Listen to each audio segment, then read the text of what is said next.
Hello everyone, welcome back to my channel. आज मैं फिर हाजिर हो गई हूँ आपके लिए बहुत ही यूजफुल किचन टिप्स लेकर।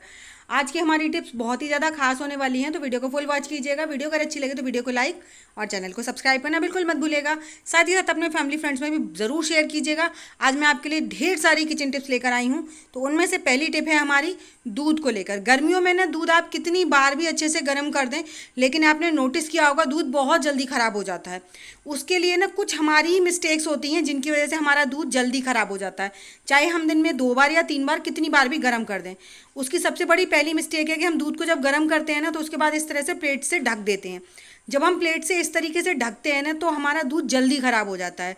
तो आप क्या कीजिए, कोशिश कीजिए इस तरह की जाली का यूज़ करें जब आपका दूध गर्म कर रहे हैं, या फिर आपने दूध को इस मतलब गर्म करके छोड़ दिया है, उसके बाद आप जाली से ढकिए। अगर आपके पास जाली नहीं है, क्योंकि कई रीज़न होते हैं, जाली नहीं होती है, तो फिर आपको क्या करना है, प्लेट इस तरह ना रख के आपको प्लेट ना कुछ इतनी मतलब इस तरह से रखनी चाहिए कि थोड़ी सी जो जगह है वो खुली रहे दूध की। जिससे क्या होगा, इसके अंदर से जो हीट है वो बाहर की तरफ निकलती रहेगी और आपका दूध ख़राब नहीं होगा। तो छोटी छोटी सी ट्रिक्स हैं जिनकी मिस्टेक से ना हमारा दूध ख़राब हो जाता है। तो या तो आप प्लेट को थोड़ा खुला छोड़िए या फिर आप जाली का इस्तेमाल कीजिए, तो आपका दूध बिल्कुल ख़राब नहीं होगा। तो मेरी सेकंड टिप है इस तरह की जो छोटी छोटी बॉटल्स होती हैं ना, उनको लेकर। हर किसी के घर में एयर टाइट कंटेनर नहीं होते हैं, लेकिन इस तरह की बॉटल सबके घर में होती हैं। तो आपको क्या करना है, इन बॉटल्स का ना ऊपर का जो पार्ट है उसे हम थोड़ा सा अलग कर लेंगे। तो या तो आप येलो वाली ले लीजिए या ग्रीन वाली लीजिए। मैंने ग्रीन वाली को कट कर लिया है कुछ इस तरह से। हम इसका ना यूज़ करेंगे बहुत ही अच्छे से अपने फ्रिज में। जी हाँ, फ्रिज में जैसे हम ना क्या करते हैं, मिर्च होती हैं या फिर धनिया पत्ती होती हैं, इनको स्टोर करने के लिए एयर टाइट कंटेनर में रखते हैं। लेकिन हर घर में एयर टाइट कंटेनर नहीं होते और उनको खरीदने के लिए पैसा वेस्ट भी नहीं किया जाता है। लेकिन बॉटल्स इस तरह की हमारे घर में बड़ी छोटी हर तरह की हो ही जाती हैं इकट्ठी। तो आपको क्या करना है, उसमें इस तरह से मिर्च वगैरह या धनिया पत्ती जो भी आपकी सब्जी है ना, उसे आप रख दीजिए और उसके बाद अच्छे से इसको लगा दीजिए। इस तरह से जब आप इसे स्टोर करके रखेंगे ना, तो आपकी मिर्च हो या कोई भी सब्जी हो जिसमें जो भी आपने इसमें स्टोर की है, तो देखने में तो अच्छी लगेगी, फ्रिज में भी ऑर्गेनाइज रहेगी। लेकिन सबसे खास बात यह है कि ये ना इस तरीके से ना तो फैलेंगी, आपका बच्चा अगर गलती से निकालने की भी कोशिश करेगा तो फैलेंगी नहीं। और दूसरी चीज़, इसमें ना आपकी पत्तियाँ जो भी आपने रखा है वो लॉन्ग टाइम तक एकदम फ्रेश रहेगा, बिल्कुल भी ख़राब नहीं होगा। आपको यूज़ करनी है तो आप आराम से खोलिए, लगाइए और निकालिए, वापस से इसे फ्रिज में रख दीजिए। तो बहुत ही काम की ट्रिक है। आई होप आपको मेरी ये ट्रिक पसंद आएगी। चलिए बढ़ते हैं नेक्स्ट ट्रिक की तरफ। तो जो मेरी नेक्स्ट टिप है वो है कैंडल को लेकर। गर्मियों में लाइट ना बहुत ज़्यादा परेशान करती है और हर घर में इन्वर्टर नहीं होता, इन्वर्टर होता भी है तो वो भी डाउन हो जाता है। तो एक टाइम ये होता है कि हमें कैंडल ही जलानी पड़ती है। लेकिन जब आप कैंडल जलाते हैं तो आपने देखा होगा जहाँ पर भी आपने कैंडल रखी है वहाँ पर वो कैंडल मतलब चिपक जाती है और अपना एक निशान छोड़ देती है। तो आप क्या कीजिए, कैंडल को जलाकर ना फ्लोर पे ना रखिए डायरेक्ट, आप एक बर्तन ले लें, कोई भी स्टील की कटोरी वगैरह, प्लेट वगैरह कुछ भी ले लीजिए। तो यहाँ पर मैंने कटोरी लिया और उसके बाद हम इसमें अच्छे से इसको चिपका देंगे।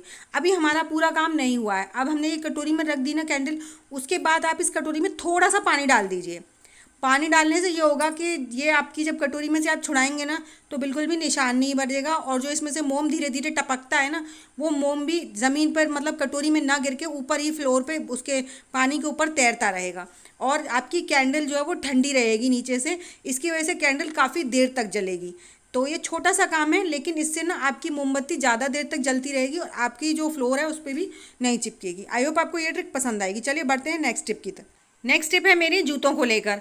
जूते चाहे कैसे भी हों, जब कभी हमें इमरजेंसी में ज़रूरत होती है ना, तो हमारी पॉलिश अगर ख़त्म हो गई है तो उनको हम घर पर ही कैसे शाइन दे सकते हैं। उसके लिए आपको बहुत ही छोटी सी ट्रिक करनी है। आपके जूते चाहे ब्राउन हो, ब्लैक हो, कोई भी हो, सबकी पॉलिश हम एक बार में बनाकर तैयार कर लेंगे। तो यहाँ पर मैं लूँगी नारियल का तेल। आपको नारियल का तेल ही लेना है, मस्टर्ड ऑयल तो बिल्कुल नहीं लेना है। बाकी आप कोई भी ऑयल ले सकते हैं जो भी आप बालों में डालते हैं। उसके बाद हम इसमें 1 चम्मच के करीब नारियल का तेल निकाल लेंगे और नारियल का तेल निकालने के बाद हम इसमें थोड़ा सा करेंगे विनेगर ऐड। जी हाँ, जो वाइट विनेगर होता है ना, जो हम चाइनीज़ फूड में इस्तेमाल करते हैं वो। इस पॉलिश से ना आप अपने जूतों के कोई भी कलर हो, ब्राउन, ब्लैक या फिर मरून, किसी भी कलर के जूते हों, आप उन सब पे पॉलिश कर पाएंगे। और इसकी जो पॉलिश होती है ना, ये बहुत ही अमेजिंग होती है, इससे शाइन भी आती है और आपके जूतों के आसपास अगर कोई गंदगी लगी हुई है वो सारी गंदगी छुड़ा देती है, बैक्टीरिया फ्री हो जाते हैं। तो ये हमारी पॉलिश, इसको मिक्स करके हमने तैयार कर ली है। अब कॉटन की मदद से ना मैं आपको पूरे जूतों पर करके दिखाऊंगी, बहुत आसानी से हो जाती है और बहुत ही अच्छी चमक आती है। हमने विनेगर क्यों यूज़ किया है? अगर हम खाली तेल यूज़ करेंगे ना तो हमारे जूते तो चमक जाएंगे, लेकिन जब हम उन्हें अगली बार इस्तेमाल करेंगे ना तो उन पे और भी ज़्यादा गंदगी जम जाएगी, क्योंकि चिकनाई होती है, तेल चिकना होता है। इसीलिए हमने इसमें विनेगर का इस्तेमाल किया है। विनेगर के साथ जब हम तेल को मिक्स करके लगाएंगे ना तो नेक्स्ट टाइम जो हमारे जूते हैं ना वो बिल्कुल भी गंदे नहीं होंगे और हमारे जूतों की जो चमक है वो बहुत अच्छे से बरकरार रहेगी।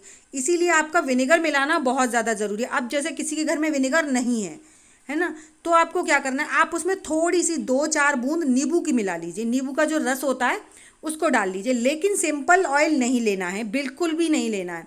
ये आपको अच्छे से ध्यान रखना है। तो देखिए जैसे हम उसको लगाते जा रहे हैं कितनी अच्छी सी शाइन आ गई है हमारे जूते पर। तो छोटा सा काम है, आपको कभी भी पार्टी में जाना हो या कभी कभी ऐसा होता है स्कूल में हमारे बच्चे जा रहे हैं, कोई प्रोग्राम है स्कूल में और जूते सडनली मतलब ध्यान आया पॉलिश ही नहीं है, तो आपको घबराने की बिल्कुल भी ज़रूरत नहीं है। आप घर पर ही पॉलिश बनाइए और अपने बच्चों के जूते, बच्चे हों बड़े हों कोई भी हो, इससे जूतों को कोई हार्म नहीं होता है और इतनी बढ़िया तरीके से शाइन आ जाती है और आपके जूते जो है चमक उठते हैं।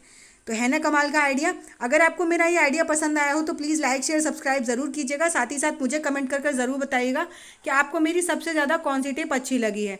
साथ ही साथ ये भी बताइएगा कि आप मेरी वीडियो किस गाँव या किस शहर से देख रहे हैं, ताकि मैं आपको थैंक्स कर सकूं। तो देखिए यहाँ पर ना मैंने दोनों जूते जो थे बिल्कुल अच्छे से पॉलिश कर दिए हैं और आप देख सकते हैं चाहे ब्राउन हो या ब्लैक हो, दोनों पर ही एक बढ़िया सी शाइन आ गई है। कोई नहीं कह सकता कि ये हमने घर पर ही पॉलिश करके तैयार की है। तो है ना कमाल का आइडिया। तो चलिए इसी के साथ बढ़ते हैं नेक्स्ट आइडिया की तरफ। तो जो मेरा नेक्स्ट आइडिया है वो है इस तरह के कंटेनर्स को लेकर। इस तरह के कंटेनर हम सबके घर में होते हैं, इन्हें हम खाना पीना अचार वगैरह रखने के लिए यूज़ करते हैं। तो यहाँ पर जब कभी कोई बाहर जाता है ना तो हम लोग इसमें खाना लेकर जाते हैं। तो इसमें सब्जी गई थी और उसका सब्जी का ना इतना ज़्यादा निशान बन गया है और उसमें ना बहुत ही ज़्यादा मसाले की बदबू आ रही है। तो इस बदबू को साफ़ करने के लिए आप कितना भी साबुन से साफ़ कर लीजिए, लेकिन जो तेल है ना वो साफ़ हो जाएगा, लेकिन जो हल्दी का निशान है वो नहीं जाता है और जो मसाले की खुशबू है वो नहीं जाती है। तो उसको सबको एक बार में साफ़ करने के लिए यहाँ पर आप टिश्यू पेपर डालिए। अगर आपके पास टिश्यू पेपर नहीं है तो आप न्यूज़पेपर का इस्तेमाल कर सकते हैं। और उसके बाद आप उसमें डाल दीजिए 1-1.5 चम्मच के करीब विनेगर। विनेगर डालकर ना आपको ढक्कन लगाकर इसको करीबन 2 से 3 घंटे के लिए छोड़ देना है। 2 से 3 घंटे बाद जब आप देखेंगे ना तो इसकी पूरी चिकनाई जो है और जो हल्दी के निशान है वो सारे साफ़ हो चुके होंगे और इसमें से जो बैड स्मेल आ रही थी ना वो भी निकल जाएगी। लेकिन अगर थोड़ी बहुत, जैसे हम लोग अचार वगैरह स्टोर कर लेते हैं तो उसकी स्मेल जो होती है बहुत ज़्यादा स्ट्रॉन्ग होती है। तो उसके लिए मैं आपको एक ट्रिक बताऊंगी। देखिए हमने यहाँ पर इसको खोल लिया है और अब जब आप टिश्यू पेपर को हल्का सा घुमाएंगे ना तो देखेंगे आप इसमें से पूरी गंदगी जो है ना वो सारी टिश्यू पेपर ने अपने अंदर सक कर ली है। और उसको रगड़ कर आप टिश्यू पेपर को निकाल दीजिए और उसके बाद आप इसे अच्छे से पहले साबुन से वॉश कर लीजिए। और उसके बाद भी अगर इसमें थोड़ी बहुत स्मेल रहेगी तो उसके लिए भी मैं आपको आगे ट्रिक बताने वाली हूँ। तो देखिए पहले इसे अच्छे से साबुन से साफ़ करके लेकर आते हैं।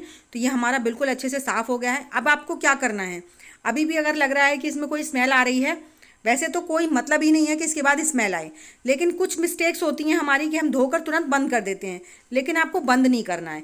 इसको थोड़ी देर के लिए आपको ऐसे रखना है उल्टा करके कि इसकी बैड स्मेल निकल जाए। लेकिन अगर आप इसे इस तरह से रख देंगे तो ढक्कन का जो एरिया है वो बिल्कुल फ्लोर पर चिपक जाएगा, तो फ्लोर से उसमें एयर नहीं जा पाएगी, जिसकी वजह से इसमें बैड स्मेल फिर भी बनी रहेगी। तो आपको क्या करना है, डब्बे के ऊपर ढक्कन रखना है और फिर डब्बे को जो है वो किसी भी चीज़ से थोड़ा सा उठाकर रख देना, जैसे कि चम्मच। आप चम्मच के उसके ऊपर रख देंगे ना तो आप देखेंगे नीचे से इसके एयर जाती रहेगी, जिससे इसकी स्मेल जो है वो सारी ख़त्म हो जाएगी। तो चलिए इसी के साथ बढ़ते हैं नेक्स्ट टिप की तरफ। नेक्स्ट टिप है मेरी प्रेस को लेकर। हम लोग प्रेस डेली ही करते हैं, कभी बच्चों की यूनिफॉर्म पे, कभी हस्बैंड के कपड़ों पे, कभी किसी पे। लेकिन क्या करते हैं और फिर ऐसे ही पटक देते हैं, कहीं पर भी साइड में उठा के रख देते हैं। इससे क्या होता है, जो हमारी जो प्रेस है ना इसकी डोरी जो है बहुत जल्दी ख़राब होने लगती है। कुछ जहाँ पर जैसे ऊपर वाला पार्ट होता है जिसका जो स्विच होता है वो लटकता लटकता ख़राब हो जाता है। तो आप क्या कीजिए, जब भी आपने प्रेस इस्तेमाल किया, प्रेस इस्तेमाल करने के बाद आप हमेशा अपनी डोरी को ऑर्गेनाइज करके रखिए। उसके लिए आपको कुछ नहीं, आपके घर में ना क्लैचर वगैरह हो या रबर बैंड वगैरह हो, कुछ भी हो, आप उस डोरी को इस तरीके से फंसा कर अच्छे से रखिए। इससे क्या होगा, आपकी जो प्रेस है ना वो आप जब रखेंगे तो इसकी डोरी इधर उधर खिंचेगी नहीं, पटकी नहीं जाएगी, इधर उधर खुलेगी नहीं। तो आपकी जो प्रेस की लाइफ है वो काफ़ी लंबी बनी रहेगी। तो छोटा सा काम है लेकिन बहुत ज़्यादा यूज़फुल है। तो चलिए इसी के साथ बढ़ते हैं नेक्स्ट टिप की तरफ। तो मेरी नेक्स्ट टिप है गैस को लेकर। गैस हम डेली साफ करते हैं, दिन में 2-3 बार करते हैं, और कभी कभी तो बर्नल भी हम 15 दिन में कर लेते हैं। लेकिन कुछ छोटी सी मिस्टेक होती हैं जिन्हें हम करना भूल जाते हैं। जैसे हमने गैस साफ कर दी, बर्नल साफ कर दिया, लेकिन उसके बाद भी हमने क्या किया, गैस के जो ये ऊपर वाला हिस्सा होता है इसको हम इग्नोर ही कर देते हैं। क्योंकि जब भी हम खाना पीना हमारा निकल जाता है ना, तो गैस के बर्नल में के थ्रू ये अंदर भी जाता है। तो उसके लिए आपको क्या करना है, साफ़ करने के लिए आप कोई भी नुकीली चीज़ ले लीजिए, जिससे लंबा, जैसे छन्नी होती है, छन्नी की जो स्टिक होती है वो ले लीजिए, या फिर कोई भी स्पैचुला ले लीजिए जिसकी लंबी स्टिक हो। उसको आप सॉक्स में चढ़ा दीजिए। सॉक्स का जो कपड़ा होता है वो गंदगी साफ़ करने के लिए काफ़ी अच्छा होता है, और उसे हल्का सा गीला कर लीजिए। तो ये यहाँ हल्का सा गीला हो रहा था सॉक्स। उसके बाद हम आप क्या करेंगे, इसकी मदद से ना इसको अच्छे से रगड़ेंगे। और क्योंकि ये स्पैचुला पतली होती है, तो जो नीचे तक वाला पार्ट होता है ना, एक हिस्से में गहराई होती है और एक हिस्से ऊंचे होते हैं। तो जो गहराई वाला पार्ट होता है ना, वहाँ पर बहुत ईजिली चली जाती है, जिससे कि इसकी पूरी गंदगी साफ़ हो जाती है। इस काम को भी हमें महीने 15 दिन में ज़रूर करना चाहिए। जब भी आप बर्नल वगैरह की सफाई कर रहे हैं तो उस समय पर इसकी सफाई भी ज़रूर करनी चाहिए। तो देखिए कितनी छोटी छोटी सी चिकनाई जो होती है ना, वो निकल जाती है, और जो हमारे गैस को ख़राब कर दिए। इससे हमारी गैस की जो लौ होती है ना, वो कम निकलती है, और हमारा जो गैस है वो वेस्ट होता है। तो आई होप आपको मेरा ये आइडिया ज़रूर पसंद आया होगा। आइडिया पसंद आया हो तो प्लीज़ लाइक शेयर सब्सक्राइब ज़रूर कीजिएगा। तो चलिए ऐसी अमेजिंग टिप्स और ट्रिक्स के साथ मैं मिलूंगी आपको अपनी नेक्स्ट वीडियो में। तब तक के लिए बाय बाय।